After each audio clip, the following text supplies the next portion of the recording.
बहुत ही conceptual question है ये, इसको ध्यान से करेंगे। कह रहा है consider cycle followed by an engine. So this is the cycle that is followed by an engine and what the engine do, it converts heat into work. Clear. So यहां पे आपको प्रोसेसेस दे रखी हैं 1 to 2।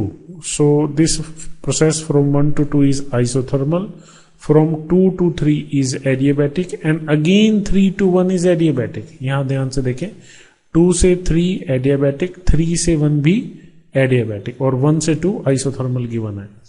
तो ये कह रहा है that such a process does not exist because, ये प्रोसेस हो नहीं सकती, क्यों नहीं हो सकती उसके बारे में पूछ रहा है। तो सबसे पहले आप यहां पे देखिए कि फर्स्ट लॉ ऑफ थर्मोडायनेमिक्स क्या कहता है, that dq is equal to du plus dw। ठीक है। अब ये प्रोसेस आप देख रहे हैं कि प्रोसेस साइक्लिक है, तो प्रोसेस साइक्लिक है तो du क्या हो गया, 0। इसका मतलब क्या है कि सारी की सारी जो हीट है वो किस में कन्वर्ट हो गई, वर्क डन में कन्वर्ट हो गई। ठीक। पहली बात तो ये पॉसिबल ही नहीं है कि सारी की सारी हीट वर्क डन में कन्वर्ट हो जाए। ठीक है। अब आगे की सिचुएशन को देखिए, यहां पे क्या हो रहा है, ये कह रहा है कि 2 to 3 और 3 to 1 ये दोनों एडियाबैटिक प्रोसेसेस हैं।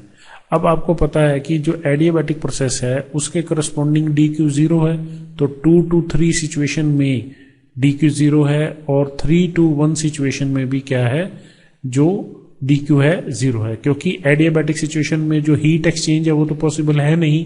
ठीक। तो इसका मतलब जो सारे का सारा जो वर्क डन कन्वर्जन हुआ है, जो वर्क डन हुआ है, ठीक है, उसके करस्पॉन्डिंग हीट कहां से आई है, उसके करस्पॉन्डिंग हीट आई है इस प्रोसेस के अंदर।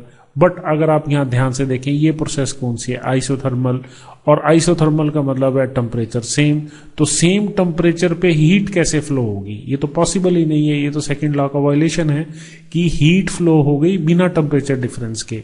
इसका मतलब सोर्स और सिंक सेम है, तो this is not possible. So this is a clear violation. या आप यहां से ये कंक्लूड करके भी कह सकते हैं कि कोई दो एडियाबैटिक्स इस तरह से एक दूसरे को काट नहीं सकती इस तरह की प्रोसेस के अंदर।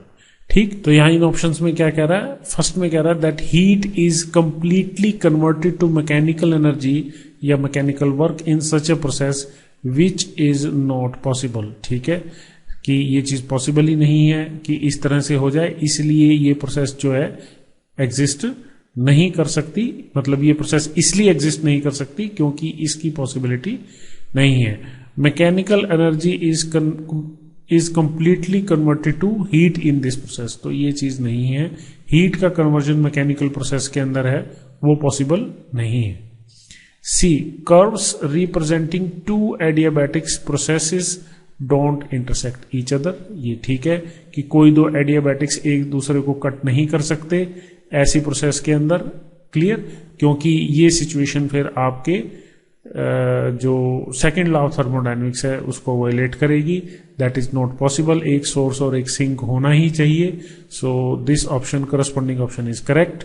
D, curves representing an adiabatic process and isothermal process don't intersect. No, this is not possible. ये इंटरसेक्ट कर सकते हैं, so this option is wrong.